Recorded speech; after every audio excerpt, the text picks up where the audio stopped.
வணக்கம் அன்பு நேர்களே. மீண்டும் கிருஷ்ணா எஃப்எம் சேனல் வழியாக உங்கள் அனைவரையும் சந்திப்பதில் எனக்கு பெரும் மகிழ்வும் ஆனந்தமும்.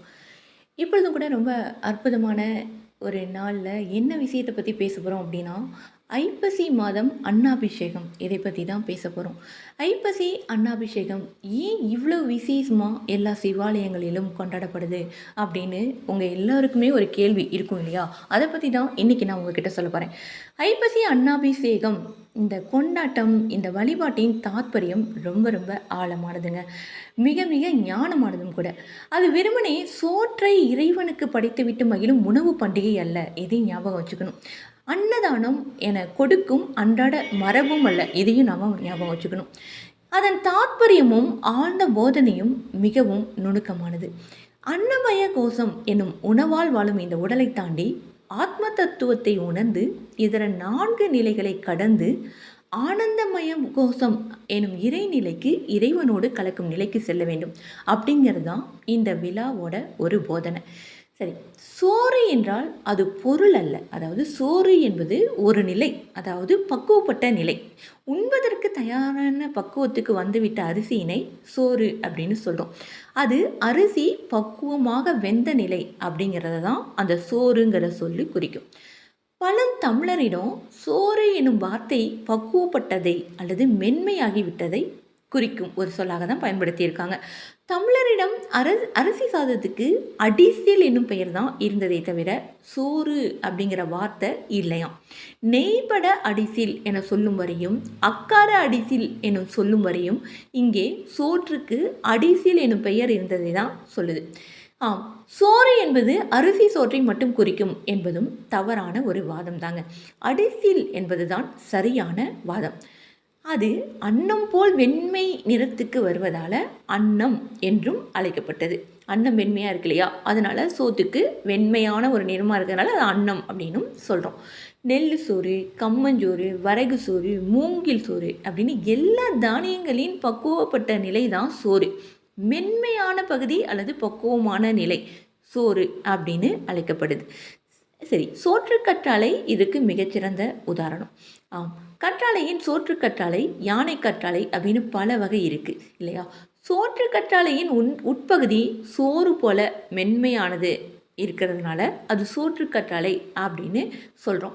இன்னும் கிராமங்களின் வார்த்தைகளில் கூட பனைமரத்தின் மென்மையான பகுதி பனஞ்சோறு என்று அழைக்கப்படும் வார்த்தை சோறு என்பது அரிசி சாதம் மட்டுமல்ல, அது மென்மையான பதநிலை குறிக்கிற ஒரு சொல்லாகவும் பயன்படுத்தப்படுது அப்படிங்கிறத இங்கே நாம் புரிஞ்சுக்கலாம். இப்பொழுது முக்கியமான விஷயத்துக்கு வரலாம். சோறு கண்ட இடம் சொர்க்கம் அப்படின்னு ஏன் சொன்னாங்க? எங்கே இறைவன் இருப்பானோ அந்த மனதில் ஞானம் இருக்கும். ஞானம் இருக்கும் இடத்துல கடித தன்மை இருக்கவே இருக்காது. மாறாக அங்கே அன்பும் கருணையும் ரொம்ப அதிகமாக இருக்கும். அந்த மனம் இலகிய மனமாக சோறு எனும் பக்குவ நிலையினை அடைந்திருக்கும். இதை தான் சோறு கண்ட இடம், அதாவது ஞானம் மிக்க இலகிய மனம் இருக்கும் இடம் சொர்க்கம் அப்படின்னு சொன்னாங்க நம்ம சமூகம். இன்னும் அவர்களிடம் இதை விளக்கும் வாக்கியம் இருக்குது.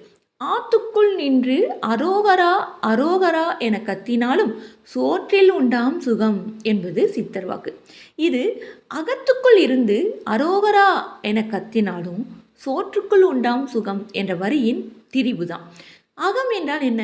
வீடு அல்லது இறைவன் இருக்கும் ஆலயத்தில் நின்று அரோகரா என சொல்லி கொண்டிருந்தாலும் கூட மனம் ஒரு பக்குவ நிலை, அதாவது சோறு போன்ற பதநிலையினை அடைந்தால்தான் நிம்மதி கிட்டும் என்பதை சித்தர் சொன்ன பொருள். சோறு என்பது அரிசியினை பொங்கி வைக்கும் விஷயம் மட்டுமில்லை. சோறு என்றால் பதம் என பொருள். சாறு, சேறு, சோறு என 3ம் தொடர்புடைய ஒரு வார்த்தைகள். சாறு என்றால் நீர், சேறு என்றால் கூழ், சோறு என்றால் மிருதுவான திரவநிலை, மிதமான பக்குவம் அப்படின்னு வச்சுக்கலாம். அந்த சரியான பக்குவ நிலைதான் சோறு. இன்னும் கொஞ்சம் ஆழமாக செல்லலாம். சமஸ்கிருதத்தில் சாதம் என்றால் அது மூலப்பொருள். சாத் என்பது பரம்பொருளை குறிக்கும் ஒரு வார்த்தை. சாத்வீகம், சாக்தம் என்பதெல்லாம் அதன் சாயலான ஒரு பொருள் தான். சாத் கூட்டல் என்பது ஒரு பக்குவ நிலையினை குறிக்கும் ஒரு வார்த்தை. பிரசாத் அல்லது பிரசாதம் என்பது இறைவனுக்கு இடும் படையலாக இங்கே சொல்லப்படுது. இன்றும் கோவில்களில் கொடுக்கும் பிரசாதம் என்பதன் பொருள் இறைவனுக்கு படைக்கப்பட்டது என்பதே. வரப்பிரசாதம் எனும் வார்த்தை இறைவன் வழங்கிய வரம் என்று பொருளானதும் இப்படிதான். பிரசன்னம் எனும் தோன்றுதலை குறிக்கும் வார்த்தை வெளிப்படுவதை குறிக்கும் வார்த்தை பிரசவம் என்றானதும் இப்படிதான். அதாவது பிரசன்னம் என்னும் தோன்றுதலை குறிக்கும் வார்த்தை வெளிப்படுவதை குறிக்கும் வார்த்தை பிரசவம் என்றானதும் இப்படிதான். பிரசவம் எனும் வடமொழி சொல்லுக்கு புறம் தருவித்தல் எனும் அழகான தமிழ் சொல் உண்டு. அது கடல் கடந்த தமிழரிடம் இன்னைக்கும் இருக்கு. ஆம், சாதம் என்பது அரிசி சோற்றை குறிக்கும் என்பது தவறான வார்த்தை. அரிசி சோற்றை மட்டுமல்ல, சாத்துதல் படைத்தல் எனும் பொருளில் வரும் வார்த்தை அது. இன்றும் வைணவர்கள் இறைவனுக்கு சாற்றிய அமுதமான அடிசிலை இறைவனுக்கு சாற்றி சொன்ன அமுது என்பதாக சாத்தமுது என தமிழில் சொல்வார்கள். சாத்திய அமுது என்பது திரிந்து சாதமாகி இருக்க சில வாய்ப்புகள் உண்டு. அந்த வார்த்தையை பாருங்கள், சாத்திய அமுது அப்படின்னு சொல்லிக்கிட்டே இருந்து கடைசியில் அந்த வார்த்தையே திரிஞ்சு சாதம் அப்படின்னு ஆகியிருக்கலாம் அப்படின்னு சொல்கிறாங்க. இதனால் ஆழமாக சிந்தித்தால் இன்னும் விஷயம் நிறைய விளங்கும். ஏன் எத்தனையோ தானியங்கள் இருந்த பொழுது சோறு படித்தாங்க அப்படின்னு கேள்வி வருது இல்லையா? சிவனுக்கு ஐப்பசி பௌர்ணமியில் இதர அரிசிகள் படைக்காமல் ஏன் சோற்றால் அபிஷேகம் செய்தார்கள் அப்படிங்கிற கேள்வி தான் இங்கே முக்கியம். அதுவும் புழுங்கல் அரிசியில் செய்யாமல் ஏன் பச்சரிசியில் செய்தார்கள்? இப்படி நம்மளுக்குள்ளார கேள்விகள் எழுது இல்லையா? இதற்கு காரணம் 2 விஷயங்கள் ரொம்ப முக்கியமானது. முதலில் அரிசி அன்று அபூர்வ பொருள் அதிகமாக விளையாதது.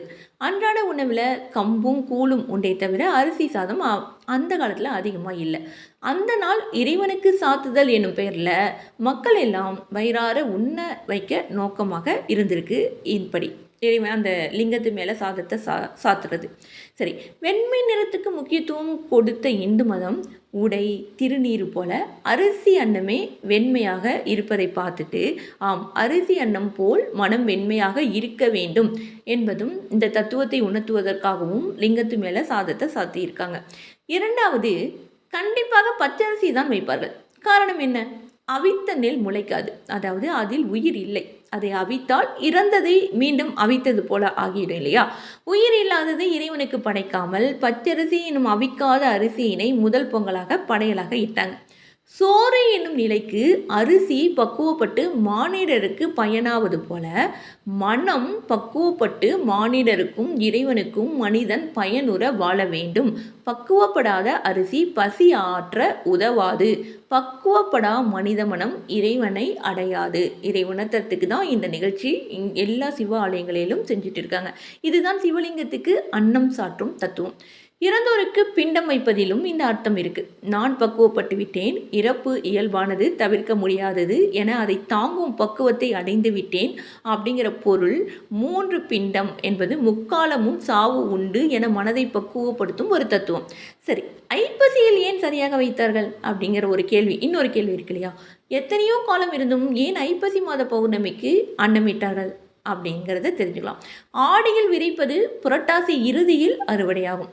மறுபடி ஐப்பசியில் விதைப்பது தை மாதம் அறுவடையாகும்.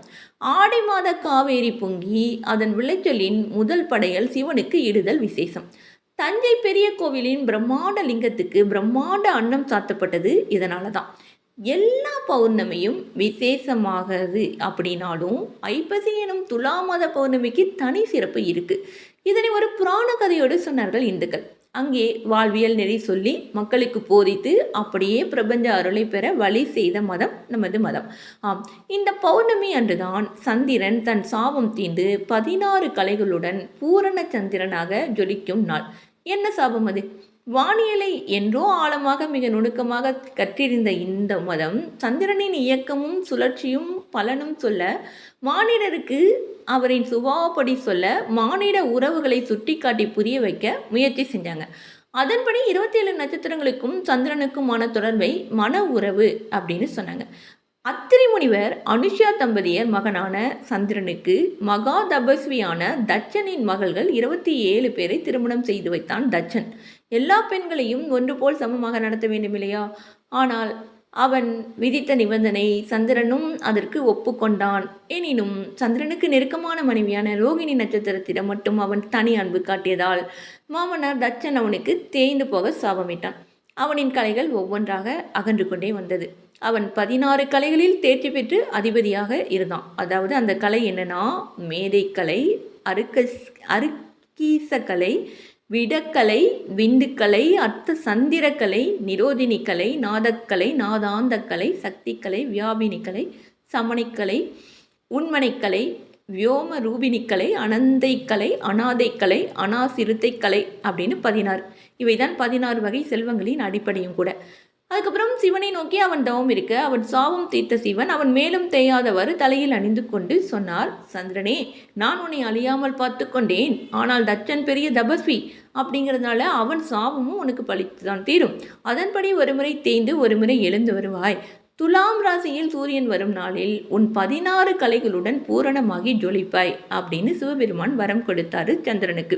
சோமனுக்கு வரம் வரலியதால் அவர் சோமநாதன் என்று அழைக்கப்பட்டார். இந்த நாளில் இந்துக்களுக்கு போதிக்கப்பட்ட தத்துவம் இங்கிருந்து தான் வருது. சந்திரன் என்பது மனம் சம்பந்தப்பட்ட கிரகம். ஒருவரின் மனோநிலை ஜாதகத்தில் சந்திரன் இருப்பதை பொறுத்து தான் அமையும். சந்திரனை தன் குறை தீர சிவனை சரணடைந்தது போல் அவன் 16 கலைகளுடன் ஜொலிக்கும் இந்த நாளில் சிவனை சரணடைந்தால் மனதின் எல்லா கவலையும் தீரும், மனோபலம் அதிகரிக்கும் என்பதை சொல்லும் நாள் தான் இது. இந்த சிவ வழிபாடு மிகவும் அவசியம், மகா அவசியம். அதனாலே இந்த நாள் மிக மிக முக்கியம். ஜாதக ரீதியாக துளாராசியில் சூரியன் சஞ்சரிக்கும் போது எதிரே மேச ராசியில் சந்திரன் வருவதால் இருவரும் நேருக்கு நேர் சந்திப்பார்கள். அப்போது சந்திரன் ஒளி பூரணமாகும். இந்த பூரணமான நாளில் சிவன் அருளில் சந்திரனின் பலன்களை பெற்றுக்கொள்ளுதல் மிகவும் நல்லது. இன்று சிவாலயத்தில் வழிபாடுகள் முக்கியம், அன்னதானம் முக்கியம், தானம் கொடுத்தலும் பெறுதலும் நன்று. அப்படியே இரவில் இன்றைய பௌர்ணமி ஒளியில் நனைதல் மிகவும் நன்று. இந்து மரபில் நிலாச்சோறு என்பது தொடங்கி பௌர்ணமி இரவில் வழிபாடு என்பதெல்லாம் சந்திரன் அருள் கிடைப்பதற்கான வழிமுறையே. சூரியன் வெளிச்சம் உடலில் படுவது போல சந்திர ஒளியுடன் உடலில் படுதல், அதாவது சந்திரன் ஒளியும் உடலில் படுதல் ரொம்ப ரொம்ப அவசியம். இன்றைய நாகரிக உலகத்தில் அதுக்கு இடமே இல்லாமல் போச்சு. மனோரீதியாக பலர் சந்திக்கும் நெருக்கடிக்கு அதுதான் முதற் காரணம் அப்படின்னு சொல்லலாம்.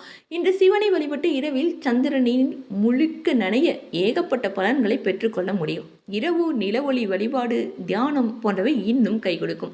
இந்த புனிதமான நாளில் சிவ வழிபாடும் பௌர்ணமி பூஜையும் செய்து பூரண சந்திர நல்லோடு எல்லோர் மனமும் பெரும் நிறைவு பெற நாம் பிரார்த்தனை செஞ்சுக்கலாங்க.